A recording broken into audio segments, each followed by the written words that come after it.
Hello friends, my name is Hamani and welcome to my channel decoding medicine for a lemon.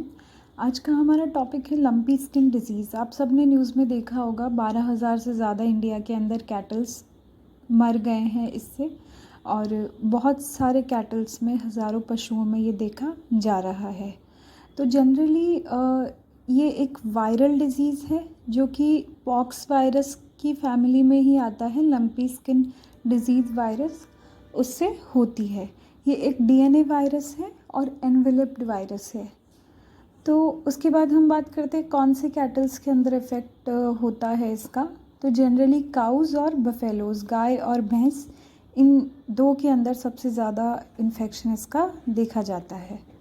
तो सबसे पहले ये बीमारी आई थी 1929 के अंदर अफ्रीका में, और फिर उसके बाद मिडिल ईस्ट में फैलते फैलते ये यूरोप के अंदर देखी गई 2015 में, और वहाँ से फैलते फैलते ये पूरी दुनिया के अंदर फैल गई। करंट सिचुएशन की बात करें तो लगभग 3,500 से ज़्यादा कैटल्स की डेथ राजस्थान में हो चुकी है, और पूरे इंडिया में लगभग 12,000 से ज़्यादा पशुओं की डेथ हो चुकी है। सबसे ज़्यादा इफ़ेक्टेड गुजरात का कच्छ रीजन था पहले, और डेली केसेस इसके बढ़ते जा रहे हैं।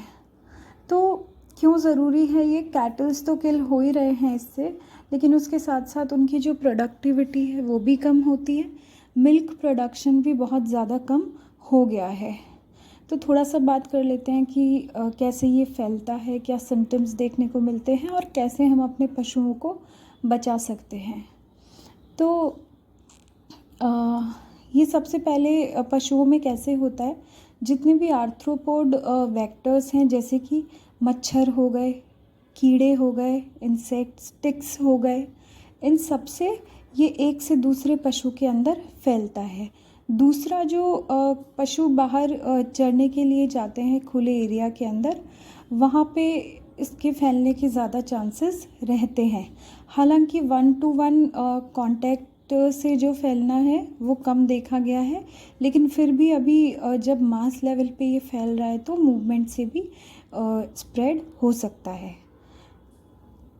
उसके बाद ये वार्म वेदर के अंदर और वेट वेदर के अंदर, जैसे अभी बारिश का और गर्मी और बारिश के बीच का सा मौसम चल रहा है, इसके अंदर ज़्यादा इसके आउटब्रेक्स होते हैं, और सर्दियाँ जैसे जैसे आएगी ये कम होता हुआ हमें नज़र आएगा। तो अब इसके अंदर होता क्या है, सिम्टम्स क्या आते हैं पशुओं के अंदर? तो आप इस पिक्चर में भी देख सकते हैं, इस टाइप के स्किन नोड्यूल्स बनेंगे शरीर पे। जो भी पशु है उसके शरीर पे क्या देखने को मिलेगा हमें? नोड्यूल्स, या फिर इस टाइप के जो चकते हैं वो देखने को मिलेंगे। और सिम्टम्स क्या क्या आ सकते हैं? उनमें रीजनल स्वेलिंग हो सकती है, थका थका पशु रहेगा, आँखों से और नोज़ से डिस्चार्ज हो सकता है, फीवर आ सकता है, और एकदम से जितना जो मिल्क प्रोडक्शन है उसके अंदर कमी देखने को मिलेगी। मोर्टेलिटी रेट इसकी पहले 10% थी, लेकिन अभी आप देख सकते हैं बहुत ज़्यादा मात्रा में पशु इससे किल हो रहे हैं।